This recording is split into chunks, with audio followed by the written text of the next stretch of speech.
Because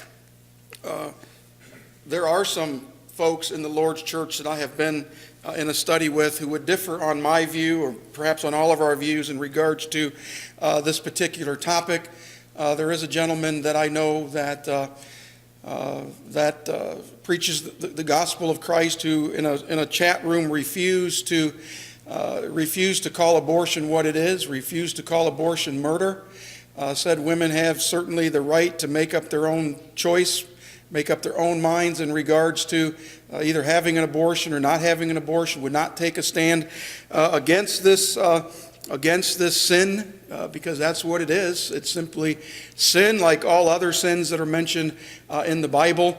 But for some reason, this tugs at our heartstrings and tugs at our emotions more differently, perhaps, than other sins do. We're afraid to stand up and openly speak in regards to this topic.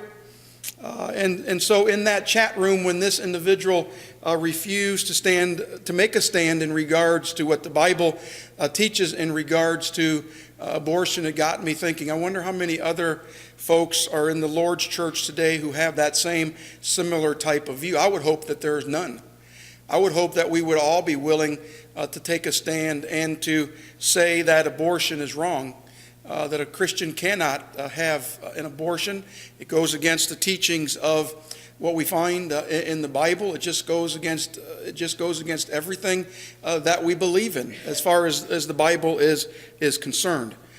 The chart on the board there should bother us. There is a baby killed every 24 seconds. That's a lot of babies that have been killed, that have been murdered. I like to use this chart. It says, it doesn't show it as my screen here on the computer does, where it shows blood and blood spots and stains on the screen, because that's simply what abortion is. Abortion is murder.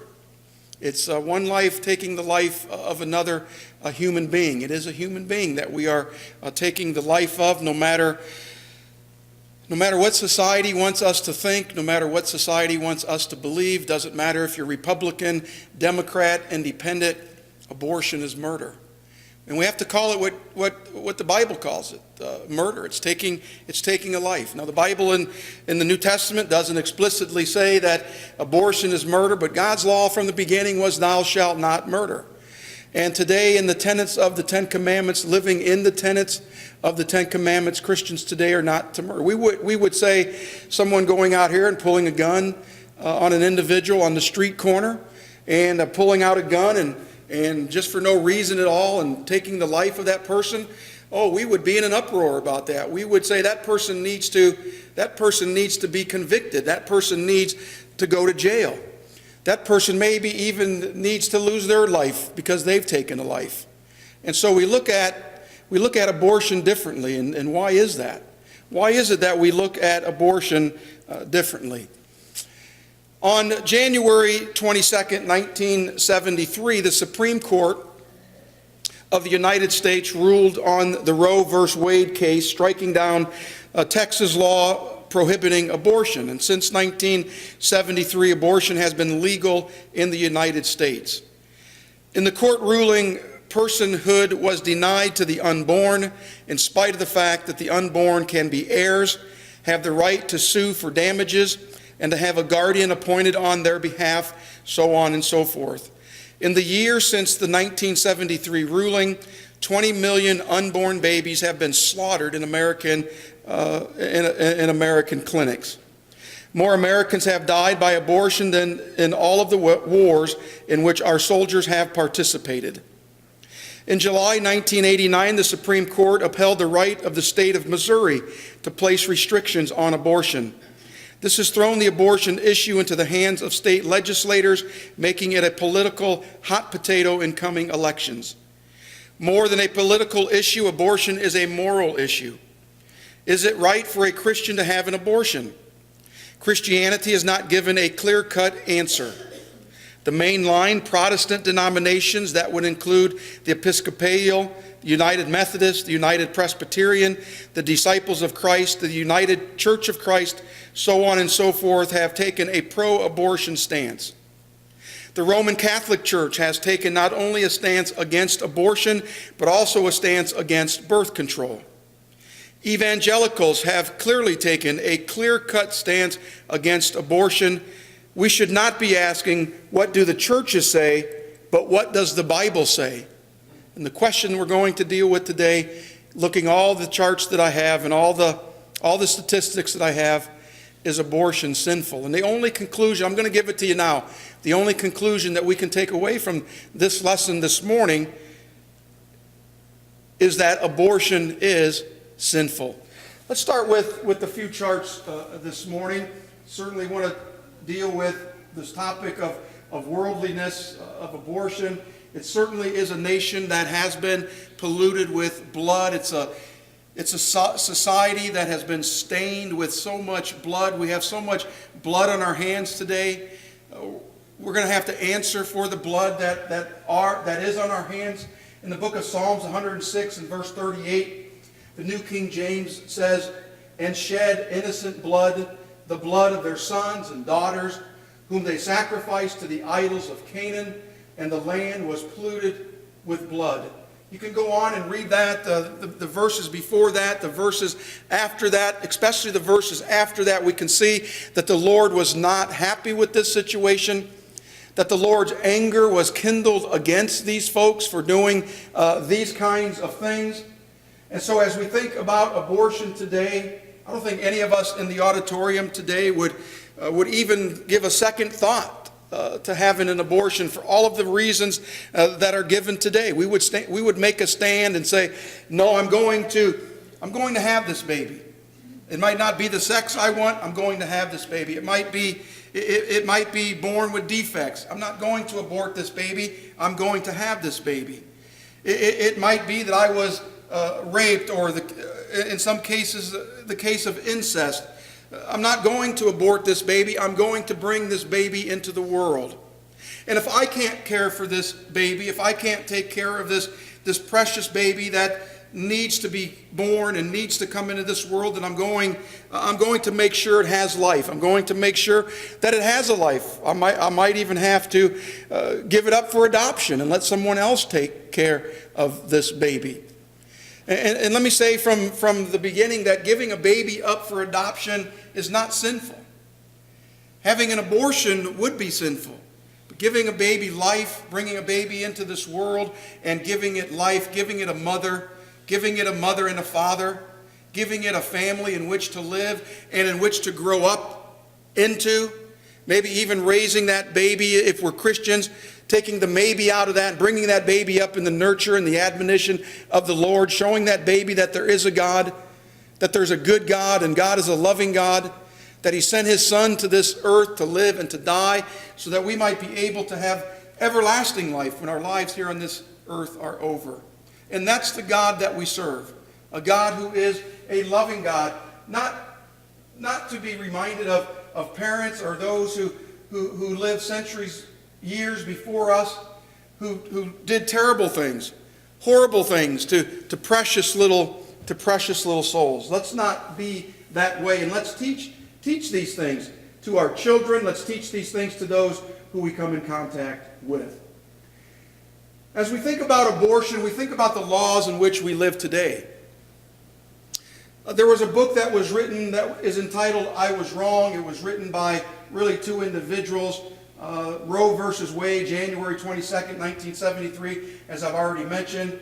The alias Jane Roe was used for Norma McCorvey, who was pictured in this picture here, on whose behalf the lawsuit was originally filed, alleging that the abortion law in Texas violated her rights, her constitutional rights, and the rights of not only herself but other women as well. The defendant was the district attorney of Dallas County in Texas, Henry Wade. The court's decision in this case was that the Ninth Amendment is stating that the enumeration in the Constitution of certain rights shall not be construed to deny or disparage others retained by the people, protected by a person's right to privacy. And so in essence what the Supreme Court ruled was that women, in having a consult with their doctor, with their physician, have a constitutionally protected right to have an abortion in the early stages of pregnancy, that is, before viability, free from any type of government interference whatsoever. In 1992, the court reaffirmed the right to abortion in Planned Parenthood versus Casey. However, the ruling significantly weakened the legal protections previously afforded women and physicians by giving states the right to enact restrictions that do not create an undue burden for women seeking an abortion. 35 states currently enforce parental consent or notification laws for minors seeking an abortion. Congress has barred the use of federal Medicaid funds to pay for abortions, except when the woman's life would be endangered by a full-term pregnancy or in case of rape or incest. 17 states use public funds to pay for abortions for some poor women, but only 4 do so voluntarily. The rest do so under a court order. About 13% of all abortions in the United States are paid for with public funds, virtually all from state governments. Let me say that again.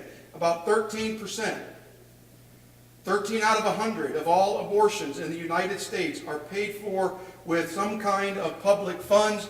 Virtually all those funds are coming from our state governments. 20 states have laws that could be used to restrict the legal status of abortion. 4 states have laws that automatically ban abortion if Roe were to be overturned. And so if Roe v. Wade were to be overturned, there are some states, 4 states, that would say abortion is to be banned in our states. We're not going to allow an abortion to happen in our states. There's only 4 states in the Union that would ban abortion. 13 states retain their unenforced pre-Roe abortion bans. 7 states have laws that express their intent to restrict the right to legal abortion to the maximum extent permitted by the U.S. Supreme Court in the absence of the current law, Roe v. Wade. And so, as we think about those kinds of things, as we think about what the law is in our society, in our world today, I guess what we're trying to get to in this is what is the Christian to do? How is the Christian to act differently than what the law says? Now, to me, it's really a no-brainer. It's no different than looking at, say, the law of gambling, where playing the lottery today is accepted in all circles of society. But we as Christians would make that stand and vehemently make that stand that gambling is wrong, playing the lottery would be sinful, and if we do such, we could be in danger of losing our soul. But when it comes to abortion and what the law of the land says, we kind of shy away sometimes as children of God and say, well, maybe a woman does have a right to choose. Maybe a woman can choose if she wants to have this baby or not have this baby. And so the thing that gets into our minds and into our thinking, the thing that gets us the most is it pulls at our heartstrings. And what we have to do, friends, is we have to make that stand. We have to recognize what sin is, and if sin is sin, it could damn us to an eternity in hell. And if abortion is sin, abortion could damn us to an eternity in hell. Therefore, I'm not going to have any part of it.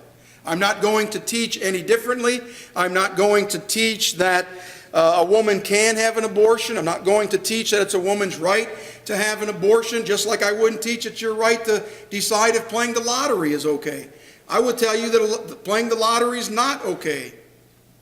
And if you do play the lottery, you need to think differently about that. We could say that about any sin, adultery, fornication. We could say that about missing the assembly of the services on the Lord's Day. Sin is sin, and we need to call it what it is. Abortion is sin. Abortion is taking the life of another being. Abortion is one of the most common medically performed procedures that we have in the United States of America. There are approximately 1.3 million abortions performed every year in the United States of America. And to those of you who involve yourselves in that type of thing, going out and being an advocate against abortion, I salute you for doing so, to get the word out. to let people know what your stand is, to let people know that you believe that there is a God, and that our God and our Bible teach that abortion is wrong, that abortion is sinful, that we do need to stop abortion. We need to fight against those who would say that we need to keep it legal in our society today. Pretty soon we're going to have to vote for a president of the United States. I'll tell you what, I have a tough time trying to wrap my hands around who to vote for, if I'm going to vote for anyone at all. People would say, well, we need to vote, but the candidates, in my thinking, the candidates all support abortion and abortion rights. Either they might say, well, we don't agree with abortion, but we believe in the woman having a choice to make up her own mind. To me, it's one and the same.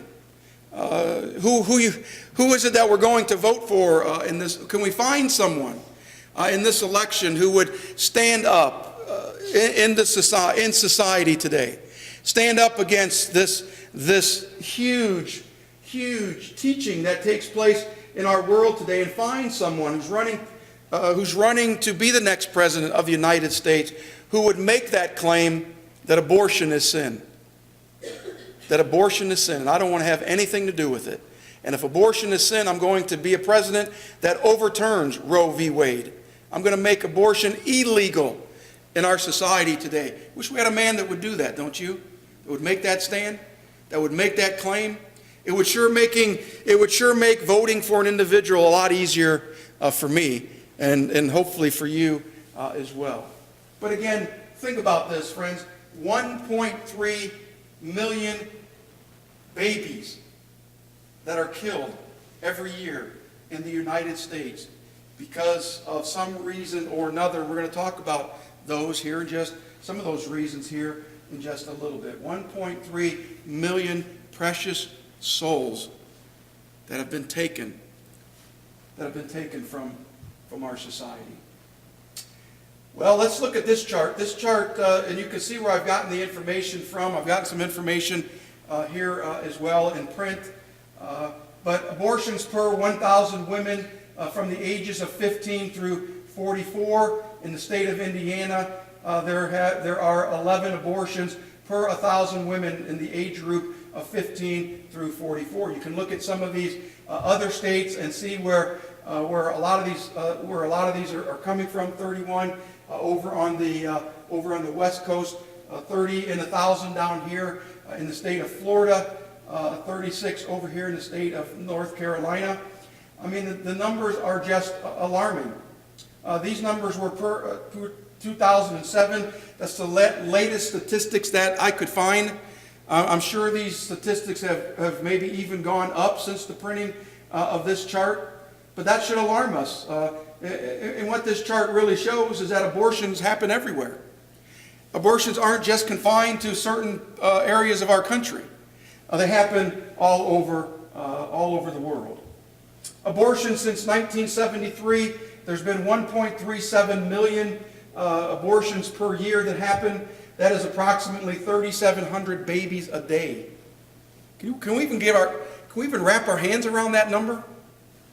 3,700 babies a day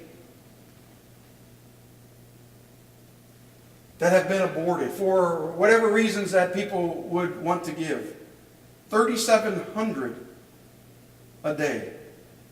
50,794,000 have been aborted since 1973. 50 million. 50 million. 50 million is more than the population of these states combined. Kentucky, Oregon, Oklahoma, Connecticut, Iowa. Continue to read through that list.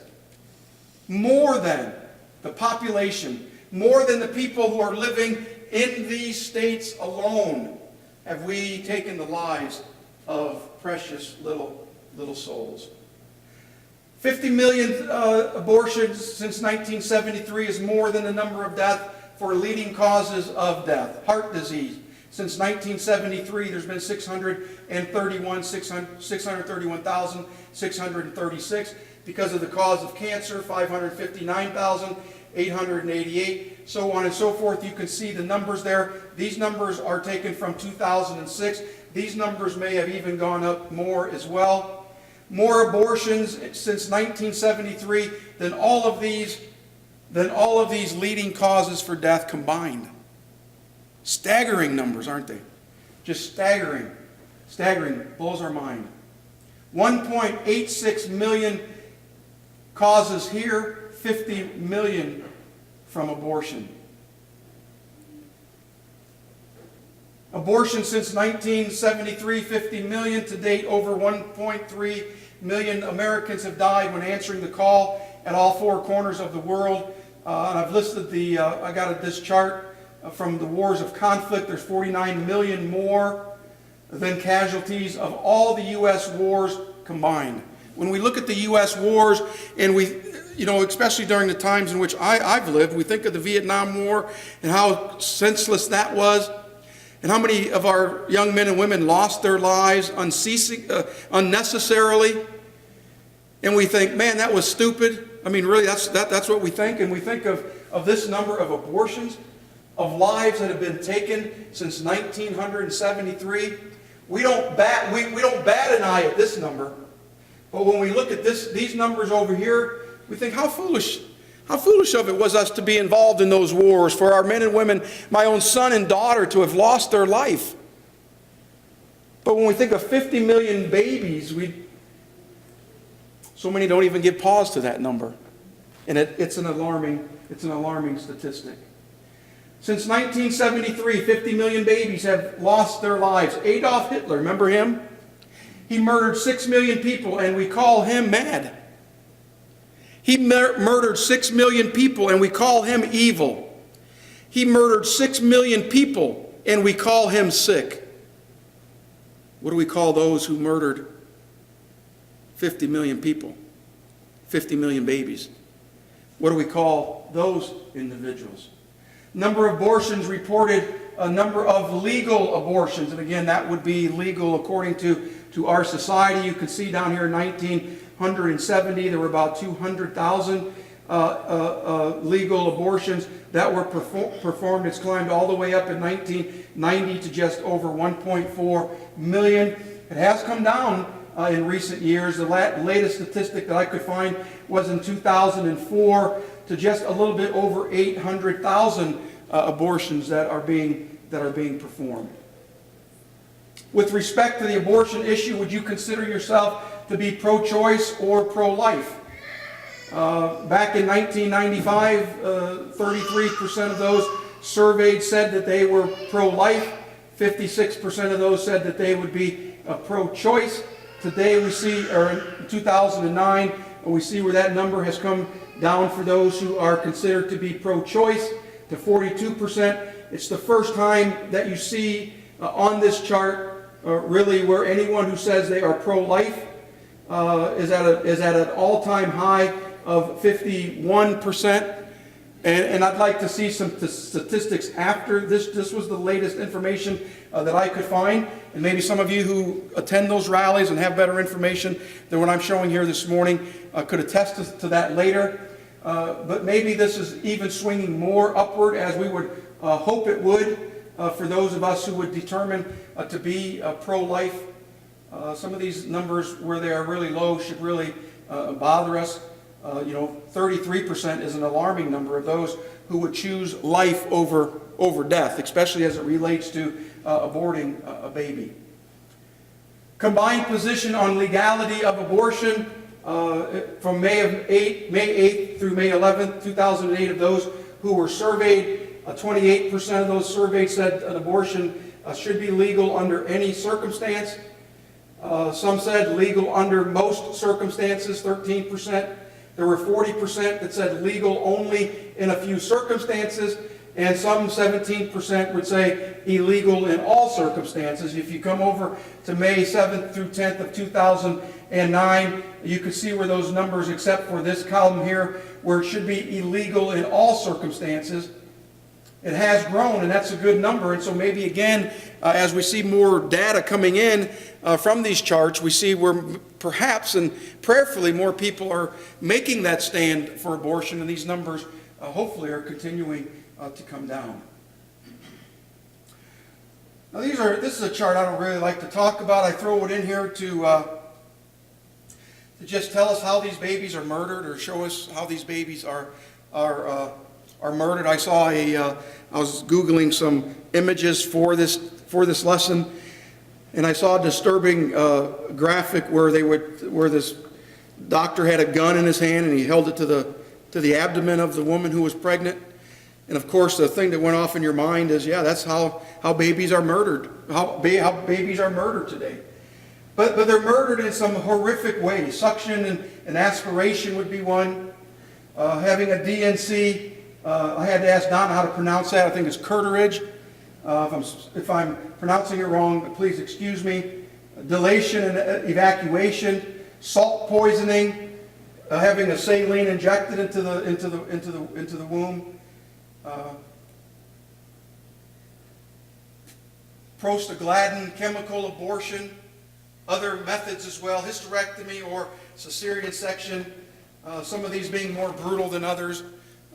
But again, let me go back to this chart. What we see here are people in both of these instances who are not really taking that stand that say abortion is wrong, abortion is sinful, therefore we cannot have anything to do with it. We're going to teach against it. We're going to teach that it's wrong. We're going to teach that it's sinful. But I do believe, according to this chart, that maybe those numbers are heading in the right direction because of this number right here. From going from 17 to 23% represents a pretty huge step in that number. I don't know how many people were surveyed. The Gallup poll didn't say, at least in this chart, but still it represents a pretty big step in regards to the number of those who would say that abortion should be legal and illegal in any circumstance.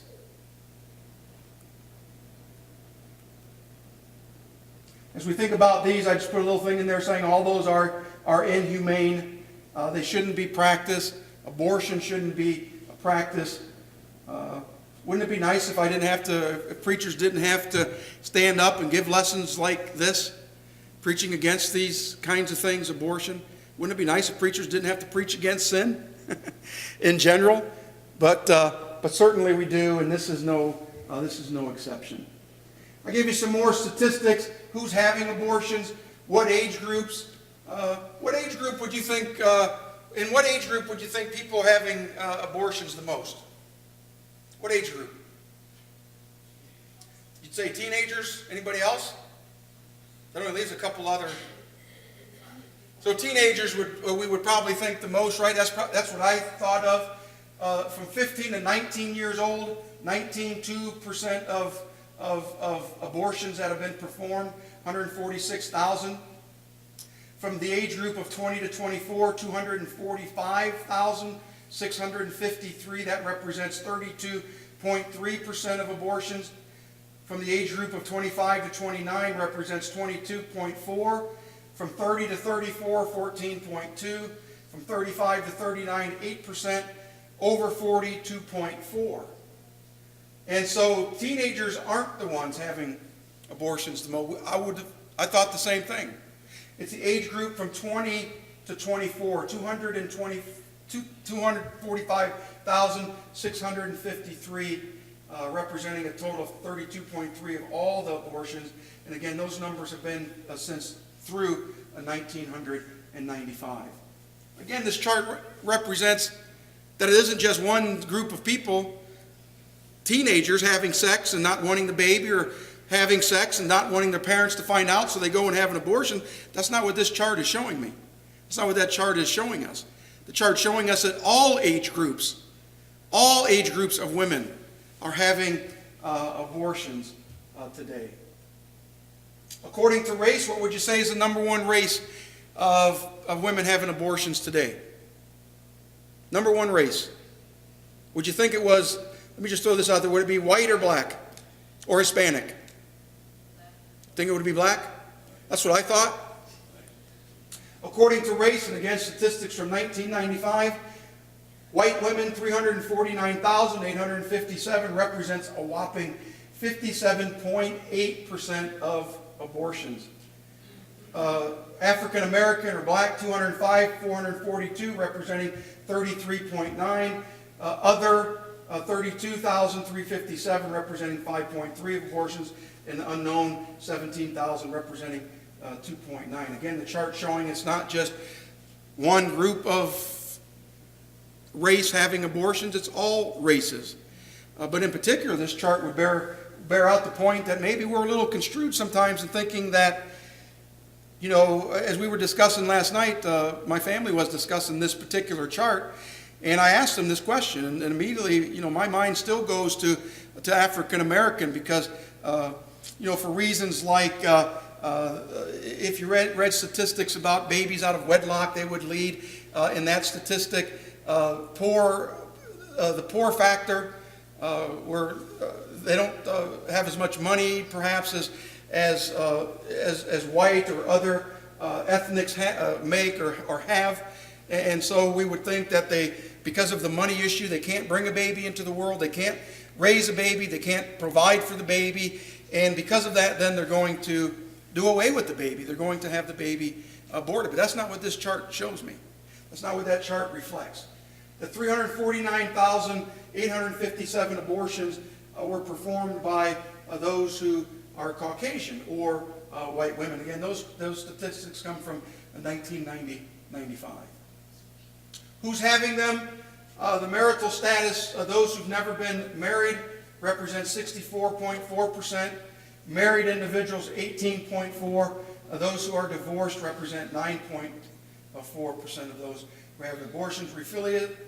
Religious affiliation, Protestants, 37.4% of all abortions. Catholics, 31.3%. You remember what I said a minute ago, that the Catholic Church forbids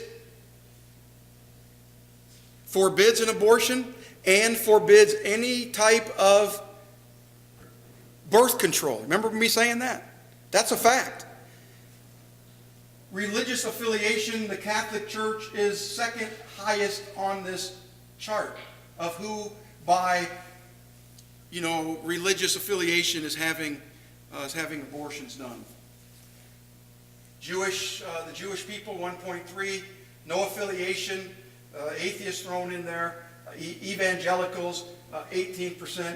Again, this chart showing that really it doesn't matter what persuasion you are religiously. People are having these abortions performed. That should alarm us.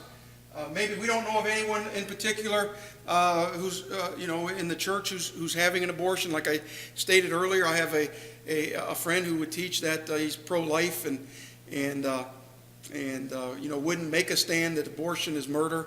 To me, that just really makes my stomach uneasy when we know that certainly the Bible teaches against that. But to see these kinds of numbers, to know that religious people should know better, to know that people of the book, who read the book and understand the book and hear these kinds of lessons taught, know better than to go out and to have this performed.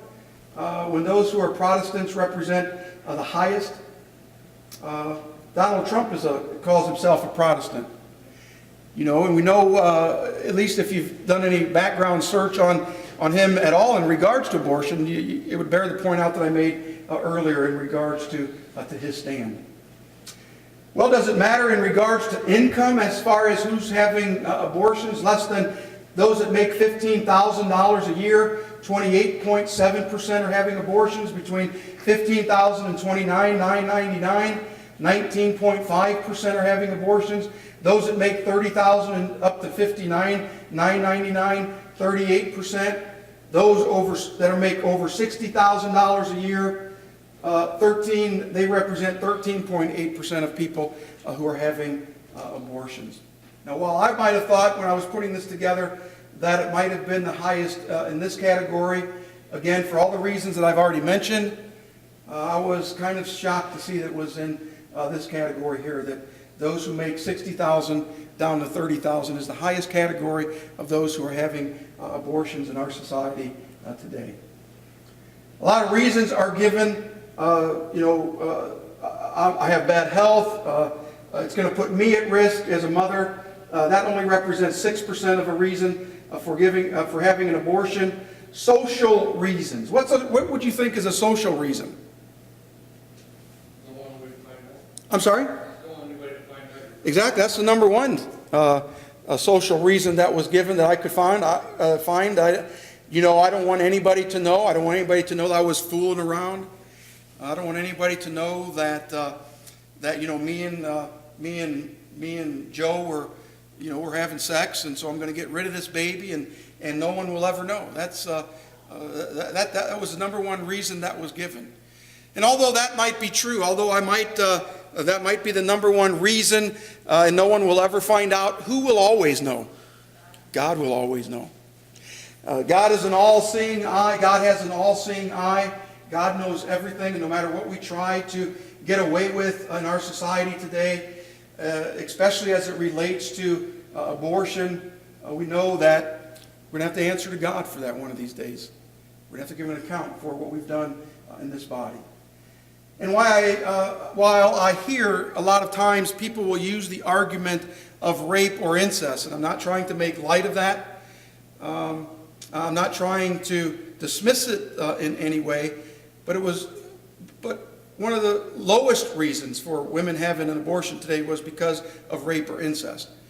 And no doubt when you study with people in regards to abortion, one of the things that they always want to come up with is, well, what about in the case of rape or incest?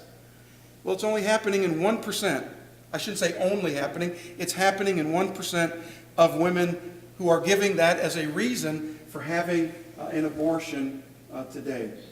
Are health reasons acceptable for having an abortion? What would you say? No. Is a social reason acceptable to God for having an abortion? What would you say? Would rape or incest be acceptable to God for having an abortion? What would you say? No, absolutely, absolutely not. Rape, murder, abortion is murder, and we know that God has told us we cannot murder. Who's having them? Having a baby could change their life. 16%. You can read through here. They can't afford the baby now. Relationship problems, maybe coming from a single parent. They're not ready for that kind of responsibility to keep sexual activity secret. They're not mature enough, don't want to have any more children. The husband or partner wants to have an abortion. The fetus has possible health problems. The woman has health problems. The parents want it. The victim of a rape or incest or some other kind of reasons. The number one reason why people are having abortions today, where is it? Right there. They can't afford the baby right now. What? Now, I understand that. I really do. When Don and I were first found out that we were pregnant with Nick, our oldest, we were thinking, how in the world are we going to afford this kid? We know we are responsible. We know we have to bring this child we want to bring this child into the world. How are we going to afford this kid? How are we going to afford this baby? We didn't think that. We didn't give it a second thought. In our minds, we were probably thinking, we can't afford this. Man, I was working in the car business, bringing home a $100 check a week. Wasn't selling a whole lot of cars. Living in a duplex that cost $225 a month. Couldn't afford groceries. I had a credit card. We would drive to Indianapolis because down in Indianapolis you could use a credit card at that time in the grocery store. Up here you couldn't use it yet in the grocery store. But we would drive to Indianapolis to be able to charge our groceries, to get diapers and formula. Of course, we paid those bills off. I don't know, looking back, I really don't know how we ever made it through. We made it through, I guess, with the help of our parents, with the help of brothers and sisters in Christ. Never once did we give that a thought, that we couldn't afford the baby. But there's so many people, whether they're single or they're married, who that is their number one reason for having an abortion today. And how sad really that is. I would just say to us who are here today, we all know this, that if in our minds or someone we know in their minds, they think or have an understanding that there's no way they could bring this baby into the world, that they can't afford this baby, talk to them about placing that baby in foster care or putting it up for adoption. and having that baby given to a home, or Sacred Selections, as some of you are aware of, does such a great job of placing babies in the homes of those who perhaps can't have babies on their own, who desire to have a baby, who want so much to have a baby. 50 million babies in that chart that we looked at a while ago being aborted since 1973. How many of those babies could have been placed in the home of someone who could have gave them a lot of love, who could have gave them a lot of concern, and shown them a lot of happiness? In the book of Psalms 139, verses 13 through 16, the Bible says, "For you formed my inward parts. You covered me in my mother's womb. I will praise you, for I am fearfully and wonderfully made. Marvelous are your works, and that my soul knows very well." You see, friends, it was God who formed us in our mother's womb. When I stand at the casket of someone that I know, someone that I love, someone that I have known for years, even at funerals where I preach where I don't even know the individuals, I oftentimes weep for that person. I weep because they're no longer here, and I weep because I know that their family weeps for them. And when I think of all of the babies that have been murdered in our society today, where's all the weeping?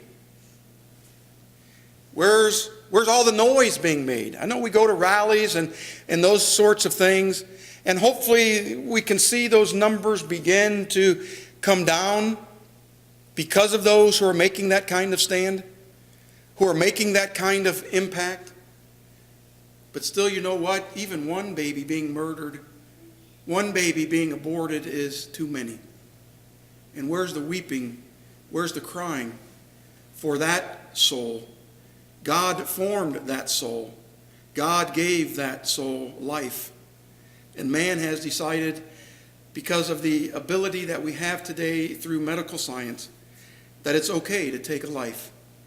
That it's okay to abort that baby and to not bring it into this world. In Psalm 139, verses 13 through 16, continuing, he says, "My frame was not hidden from you when I was made in secret and skillfully wrought in the lowest parts of the earth. Your eyes saw my substance being yet unformed, and in your book they all were written, the days fashioned for me, when as yet there were none of them." Isaiah 44 and verse 2, "Thus says the Lord who made you and formed you from the womb, who will help you. Fear not, O Jacob, my servant, and you, Jeshurun, whom I have chosen." Thus says the Lord, Isaiah 44, verse 24, "Thus says the Lord, your Redeemer, and he who formed you from the womb. I am the Lord, who makes all things, who stretches out the heavens all alone, who spreads abroad the earth by myself." In Jeremiah chapter 1 and verse 5, "Before I formed you in the womb, I knew you. Before you were born, I sanctified you. I ordained you a prophet to the nations." In Job chapter 31 and verse 15, "Did not he who made me in the womb make them? Did not the same one fashion us in the womb?" In chapter 10 and verse 18, "Why then have you brought me out of the womb? Oh, that I had perished, and no eye had seen me." Psalm 127 and verse 3, "Behold, children are a heritage from the Lord. The fruit of the womb is a reward." In Exodus chapter 21, verses 22 through 23, "If men fight and hurt a woman with child, so that she gives birth prematurely, yet no harm follows, he shall surely be punished accordingly as the woman's husband imposes on him. And he shall pay as the judges determine. But if any harm follows, then you shall give life for life." 2 Timothy 3, 1 through 4, "But know this, that in the last days perilous times will come. For men will be lovers of themselves, lovers of money, boasters, proud, blasphemers, disobedient to parents, unthankful, unholy, unloving, unforgiving, slanderers, without self-control, brutal, despisers of good, traitors, headstrong, haughty, lovers of pleasure rather than lovers of God. And what he says here is that in the last times, when these dangerous times will come, men are going to be what? They're going to be lovers of themselves. They're going to be lovers of money. They're going to be unthankful. They're going to be unholy. They're going to be unloving. They're going to be without self-control. They're going to be brutal. They're going to be despisers of what is good. They're going to be headstrong. They're going to be lovers of pleasure rather than lovers of God. Does that sound like the society in which we live today? Does that sound to you like those individuals that are involved in aborting these babies in the society in which we live today? Certainly it does. And certainly we should be on guard, because they are lovers of themselves rather than lovers of God. God formed these creatures. God formed these babies. I put the passage up there from Job because you remember Job. Job said, "Why did you bring me out into this world? It would have been better to have left me in my mother's womb and to have died." No, Job, it's better for you to have been born, to be turned into the man that you are. You are a man who walked with God. You are a man of great character. How many of those 50 million babies that have been aborted since 1973 could have had the same character as a man like David, as a man like Jeremiah or Isaiah, or a man like Job, or a man like Bill White, or a man like Ray Rodriguez, or any of the others of us here this morning, women included? How many of those babies could have been the next president of the United States? How many of those babies could have been an elder in the Lord's church? How many of those babies could have stood for the truth and boldly proclaimed the Word of God? I would say there could have been some. There could have been some. There probably would have been some. How many stories that I have heard of those mothers who decided to have an abortion and at the last minute changed their mind and have brought that baby into the world. I've read stories of those men and those women, those men who've come into the world to be gospel preachers, to teach against the sin of truly what abortion is, to hear women proclaim from their own words what it was like to have been given up for an abortion and to have their mother change their mind, or to have lived from having an abortion, to have lived and to be able to tell their story, and how that tugs at our heart and how that gives us hope that certainly there are people in this world who do care, that there are people in this world who do have a different mindset than those in our society, those who are of the world. This is a worldliness problem that we have. This is a problem that is in our society. It's a problem that we need to stand against, and it's a problem that certainly we need to denounce. Those who are unloving, those who are without natural affection, is the terms that are used in the King James, and certainly I would say amen to that. I would agree with that 100%. In Isaiah chapter 49 and verse 15, can a woman forget her nursing child and not have compassion on the son of her womb? Surely they may forget, yet I will not forget you. In Psalm 106, verse 37, they even sacrificed their sons and their daughters to demons and shed innocent blood, the blood of their sons and daughters, whom they sacrificed to the idols of Canaan, and the land was polluted with blood.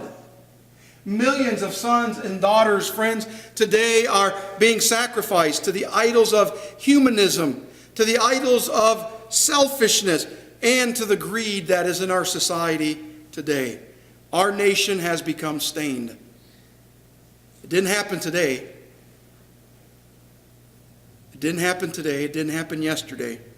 But there's no doubt our nation has become polluted with blood. How many women, how many men have you talked to in regards to their wives that are living today with that on their mind. The regret.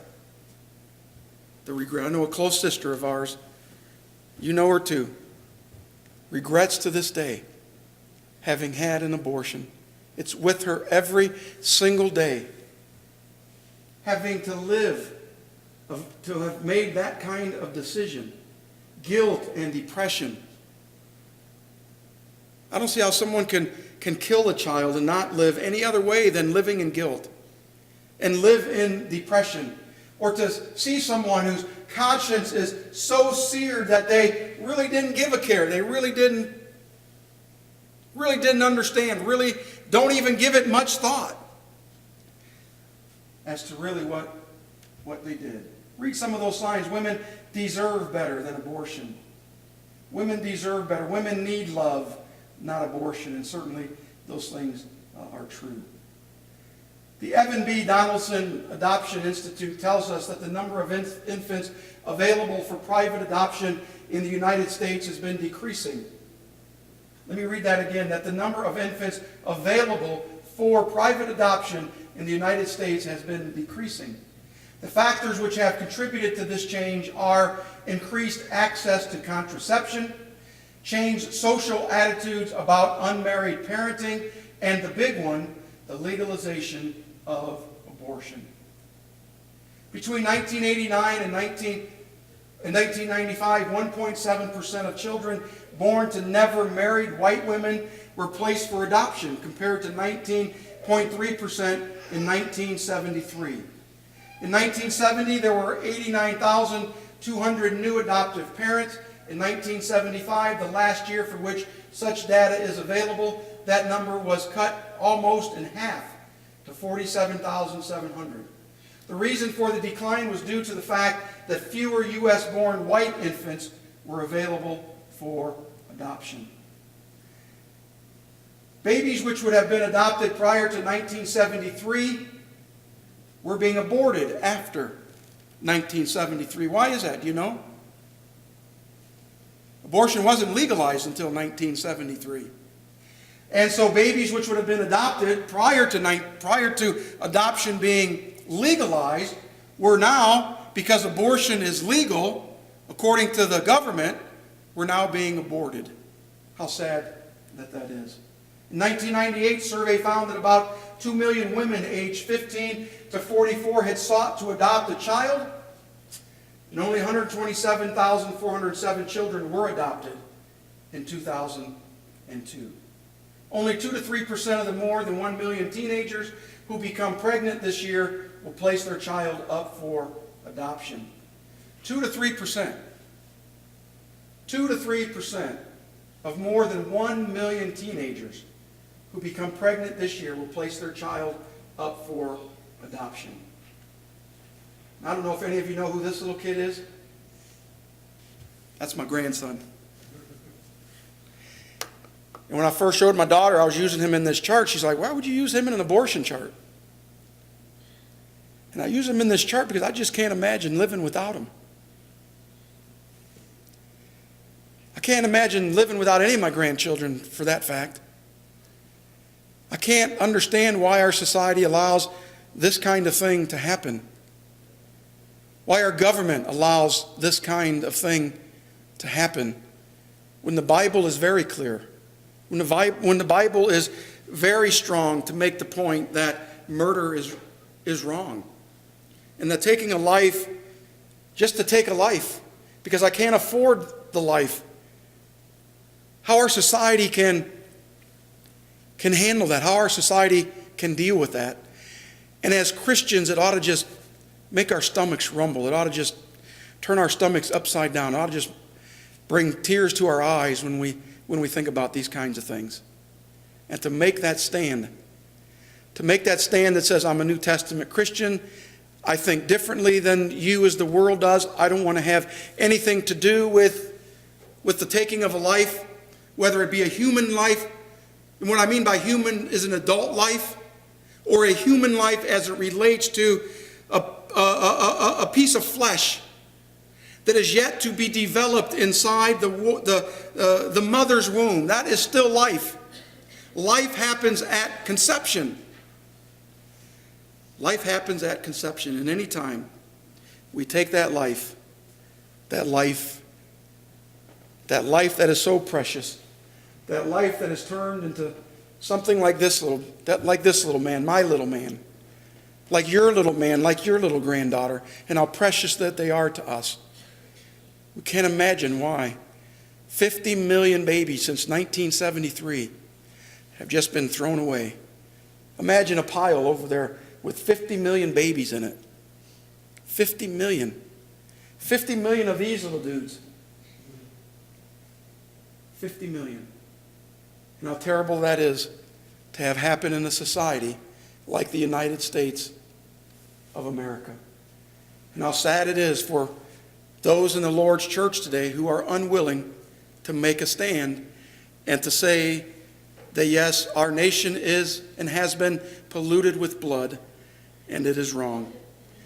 In Psalm 106 and verse 38 again, and they shed innocent blood, the blood of their sons and daughters, whom they sacrificed to the idols of Canaan, and the land was polluted with blood.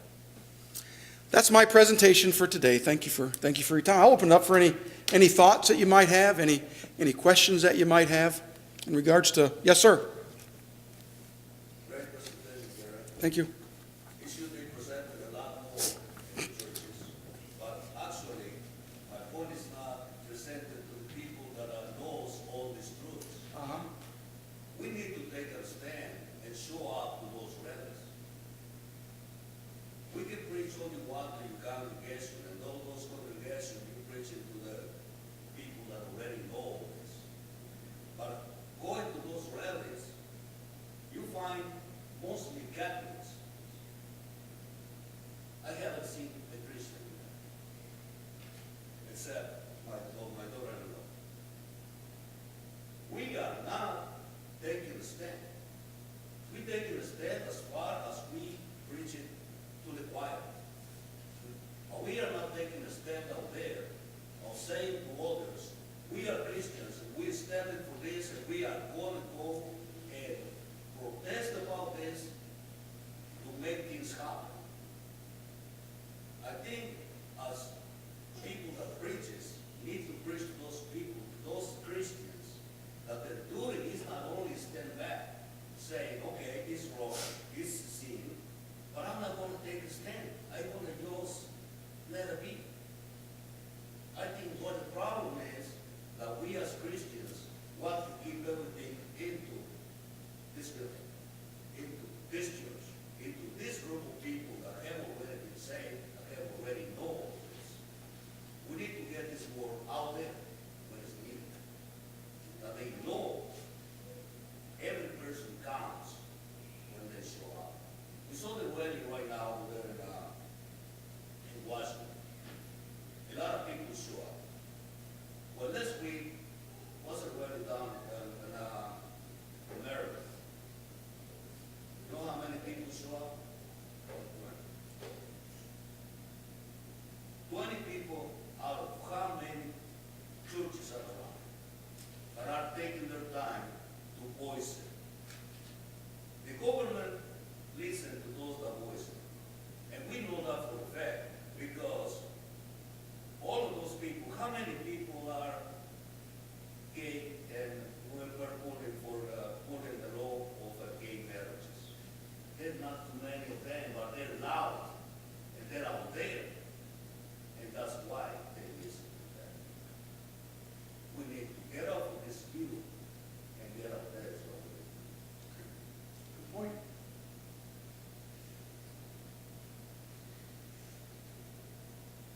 I think that one of the things that Christians maybe should think about, that maybe they don't, maybe they do, I don't know, but there are certain types of birth control that, and some of them probably are not all that popular, or maybe not used that much today as they were in days gone by, but there have been certain types of birth control that really was nothing more than an abortion. I think that Christian women who want to practice birth control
also need to understand that you will not have a normal life. I mean, you will not ever have the opportunity to continue to be a youngster. You have to grow up immediately, you know. And maybe they have the boyfriend or whomever it was that impregnated them. Maybe they say, well, we're going to get married. Well, a lot of times that particular person is not a member of the church who doesn't care about God's marriage laws, and so maybe they do get married, and 2 years after marriage, they don't like this parenting thing. They don't like getting up in the middle of the night to take care of a crying baby, and they just take off, you know, and they divorce the girl for an unscriptural reason, and now she is maybe 20 years old and unable to be married for the rest of her life. These kinds of things need to be explained to our teenage girls and to the boys too, as far as that goes. I don't mean to put it all on the girls. The parents need to be very straightforward with their youngsters in explaining to them why God has legislated this so drastically, because it is such a life-changing event. And they really need to be aware of that, to help them, give them every ounce of help in making good decisions, because they're not getting any help from our society. In our society today, rather than getting pregnant as a teenager being a very negative stigma, it really carries hardly any negativity to it at all anymore. I know when I go back to Texas to visit my sister, who is still teaching Latin in high school, and sometimes when I'll go up to the school to take her to school, and I go inside because it was the school that I went to, the same school building, and what I saw just was absolutely shocking. Girls that had gotten pregnant and they had to quit school because now they got a child, but they were bringing their babies. They, you know, there's no father in the picture. Some of them didn't even know exactly for sure who the father was, but they were bringing their babies to school to show their friends before school actually started, almost like a trophy. You know, look at you, what I have. And I made mention of this recently in Bible class, I think. Everyone, married people and everybody needs to understand, when you make the decision to bring someone, a child into this world, you're bringing an eternal soul into existence. And that eternal soul is going to either die forever in hell or live forever in heaven. But you're bringing that soul, which is eternal, and you've got a tremendous responsibility before God in regard to that soul. And we need to make sure that our youngsters understand that too, especially that. And piggyback on that a little bit, we have all been there where, when we were younger, maybe in our teens, we had those urges and desires and those temptations, but yet we've grown a little bit older.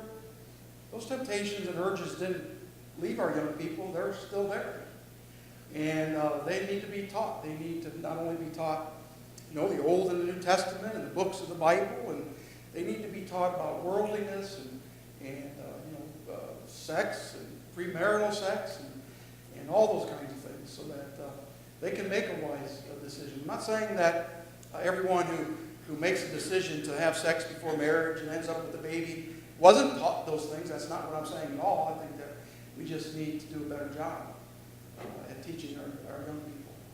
I have friends that I grew up with in the Lord's church who became pregnant out of wedlock. And it seemed to me, after going back and thinking about all that transpired, and I don't know all the private things that went on, but it was just like, it wasn't any big deal. Bring the baby into the world, ask God to forgive you, and then move on. And I didn't appreciate that because of the example that it was leading for the other young kids. Because we need to say that was a sin. And God's not approving of that kind of lifestyle. doesn't approve of it, yes, God will forgive you. I'm not saying that He won't. He will forgive you. But to treat it like just ho-hum, I don't think we should do that.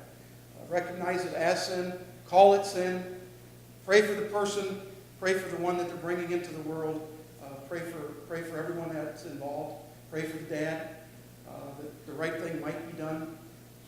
And then to move on. But not just to treat it like it's another event in our life. It's a sad day, really. And I've seen so many of the kids that I grew up with, even in the Lord's church, who went the way of the world. And that's really a sad commentary. Danielle? I was going to say, I was going to get mad at you, Bill, if you didn't mention the boys, too. Because, to be quite honest with you, in the world today, I worry more about my sons ending up getting some girl pregnant rather than my daughter getting pregnant. Because I know for a fact that if she makes a mistake, she'll have the support of her family and her friends in the church and everyone, that if she sins like that, she has that support. But if my sons go out and get a girl pregnant, I don't know what family system that girl has, how she's been raised. They have no legal control over their son or daughter being born. I have no legal control over my grandchild being born. And that's really sad. Yeah. 2 days ago, I received a call from a mom who was in trouble. Her 17-year-old son got a girl pregnant, and this girl is going to go get an abortion.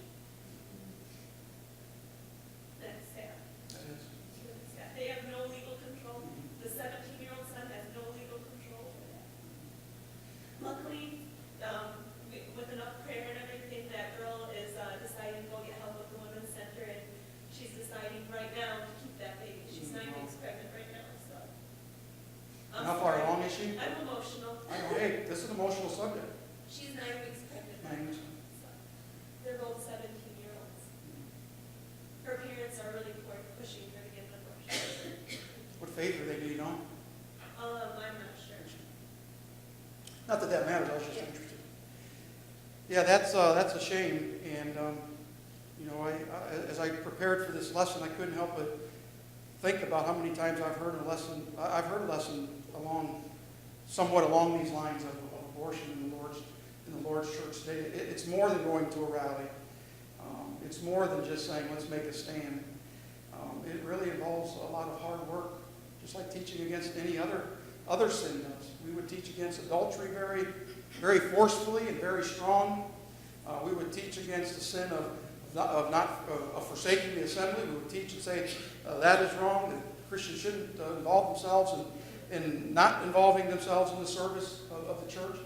But when it comes to topics like this, for some reason we want to shy away because we don't think we have all the answers. And the answer, I think, is simple. Abortion is sin. But how much are we teaching that to our kids? How much did I hear about abortion when I was in a Bible class setting? When I would go downstairs and someone else, other than the preacher, would teach the class. How many times did I hear that abortion was wrong? How many times did I study about all the other things in the Old and the New Testament, which are important. I'm thankful for that. But I wish I would have also learned about some of these other things as well that sometimes we have a tendency to shy away from because it is important that we teach these things. Sister Lopez? We have to understand that all the other sins we can repent of. Murdering a life, that life will never come back. That soul has been eliminated, has been sent back. And we have to understand that conception is that soul has been given at conception. They got that soul at conception, not when they were born. And that's what people are taught. Women are taught that babies are given a soul when they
thing I would say to that, and I'm not saying that rallies are wrong, but there's, you can go to rallies, there's certainly nothing wrong with that, but you can voice your opinion, you can write articles, we can preach against it, we can teach against it. Doesn't mean that we have to involve ourselves in every single rally that's out there. I'm not saying that we can't and that we shouldn't go to rallies, we certainly can. But to say that people who don't go to rallies are wrong, I wouldn't go that far. I would certainly say that we can avail ourselves to those kinds of situations. If I knew that two homosexuals were getting married in the church next door this Saturday, I certainly wouldn't barge down the doors and start speaking that homosexuality is wrong. I have another avenue or venue where I can vent my distaste towards homosexualities. In the case of abortion, I don't have to go to every rally that's out there to vent my frustration or to show my distaste against abortion. I have other ways I can do that. I'm thankful that you choose to go to rallies and that sort of thing. And maybe more people need to be involved in rallies. But I wouldn't make a blanket statement and condemn everyone who doesn't go to a rally. I certainly wouldn't go that far. If we feel the need to go and express our opinions against abortion, that certainly would be a right of ours to do that, a choice of ours to do that. And as I said in my opening remarks, or somewhere in there, I'm thankful for those of you who do and go and voice your opinions and hold those signs up to speak against abortion. You may do it that way. I may stand in a pulpit and do it. I might be in a chat room on Facebook and do it with somebody who believes that abortion is wrong. And so we all have different ways of showing our distaste, of holding up the banner for Christ, so to speak, in regards to standing against abortions. And so I think there are a lot of ways we can do that. It's not just at rallies. Rallies are good. Rallies are fine. But to make that blanket statement where people are wrong if they don't go and we're not showing our works if we don't go, I wouldn't go that far. I wouldn't say that. Certainly we can go to those things and express our views that way. But there are other ways to express our views as well. I think it comes down to basically going back to the talents that we have. We all have talents for certain things, and your talent or your comfort zone may not be that you're good when it comes into doing things like that.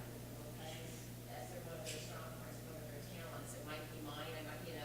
It's just I think it's where our talent lies. It's something that we're comfortable in doing and good at doing in God's work, and are able to do it best in the best way that He wants us to accomplish that. I think that lies in our talent. And I think, too, when we think of these rally things, Christians really need to be careful. Because sometimes those things get out of hand. I've seen them where they've got out of hand. And those who would make a stand for Christ and say, I'm a Christian and I'm standing against abortion, sometimes we get carried away. I'm not saying you do, but I've seen and heard where it has happened where they got carried away, maybe used language they shouldn't have used or a tone that they shouldn't have used. And then people are questioning if they really are a Christian, if they're really a Christian that's standing against abortion, or if they're just there to make noise, that sort of thing. So even if we do go to rallies, even if we do talk to people in chat rooms or one-on-one in regards to this topic, we really have to be careful, how we come across, lest someone really question our Christianity. But if someone wants to question me for being a Christian because I say abortion is a sin, then have at it. If I'm going to make that stand and prove by the Bible that murder is condemned by God, that's okay with me. I'm willing to live with that. And so let's just be careful how we interact with people in these situations in which we put ourselves. Yeah, every individual here has a realm of influence. Absolutely. People that they know, people that they do business with, or whatever. And one of the things that we can do is, anytime within that realm of influence, we hear of someone who is advocating the right, the woman's right as far as choice, and rather than just standing there silent, just speak up and say, I disagree. The Bible, the Word of God, which I believe is our guide in life, condemns murder. This is a form of murder, and I'd really like to talk to you about this, and that's, again, we are constantly thinking that we want to grow in the church, numerically, spiritually, and that sort of thing. Well, one of the reasons why we're not growing is because in the realm, the spiritual, the realm that we have some influence in, we have various kinds of opportunities to try and get some sort of a dialogue in regard to studying about what God consent on these things, and we pass that up, being timid most of the time. But anytime somebody advocates homosexuality or abortion or that sort of thing, we need to have the courage to speak up and say, well, I disagree with you. But, you know, what I'd really like to do is sit down and talk with you about it, you know, let's see, if we can come to an agreement about that. And if we influence the people within our sphere of influence, that's as good a way as any to try and make your stand for what is right. And hopefully, by doing that, you'll be able to have a study with somebody and convert them to Christ, which is what should be our ultimate goal anyway. Nick? Yeah, earlier you made a statement similar to the effect of how often, as a child, that you hear about abortion being wrong, and obviously prior to 1973, it seemed like it was a very big issue. Well, I would say the same would probably be true for us hearing about homosexuality or gay marriage being okay growing up in the times that we did, because morally, the majority of people agree that that was wrong, right? And one of the ways that I agree with Mr. Lopez, and not necessarily being at maybe every rally that there is, but Christians and moral people for the last 50 years have been so silent Right. that we find ourselves bombarded with such evil throughout the world that we could spend every waking minute fighting against some form of sin that is absolutely wrong because we've been silent for so long. So I can see his frustration and see that we do need to get involved. We do need to be louder, and whether it be in the way of rallies